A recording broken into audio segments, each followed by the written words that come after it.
पाहताय JB TV news. बातमीत सत्यता हीच आमची ओळख। मांजरोदमधील शेतात सापाचा थरार बघा। साप पकडताना सर्पमित्रानं केलेली धडपड।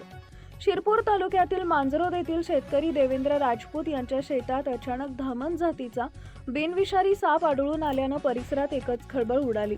शेतात काम करत असताना साप दिसताच नागरिकांनी तात्काळ सर्पमित्र मुक्तार फकीर यांना पाचारण केले।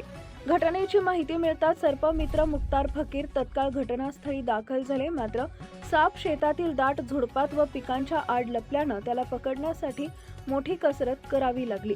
साप सतत जागा बदलत असल्यानं काही काळ थराराचं वातावरण निर्माण झाले होते। उपस्थित नागरिकांनी सुरक्षित अंतर राखत संपूर्ण प्रकार पाहिला। अखेर सर्पमित्र फकीर यांनी कौशल्यानं त्या धामण जातीच्या सापाला जिवंत पकडले। सुदैवानं हा साप बिनविषारी असल्यानं कोणालाही इजा झाली नाही। पकडलेला साप नंतर सुरक्षित ठिकाणी जंगलात सोडण्यात आला। या घटनेमुळे शेतकरी व परिसरातील नागरिकांनी सुटकेचा श्वास घेतला। दरम्यान सर्पमित्रांनी नागरिकांना साप आढळल्यास घाबरून न जाता तात्काळ तज्ञांना संपर्क साधावा, स्वतः पकडण्याचा प्रयत्न करू नये असं आवाहन केलं आहे। मुख्य संपादक जतीन बोरसे।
आपल्या परिसरातील महत्त्वाच्या बातम्या पाहण्यासाठी आजच आमच्या जेबी टीव्ही न्यूज चॅनलला YouTube वर सबस्क्राइब करा आणि बेल आयकॉन प्रेस करा।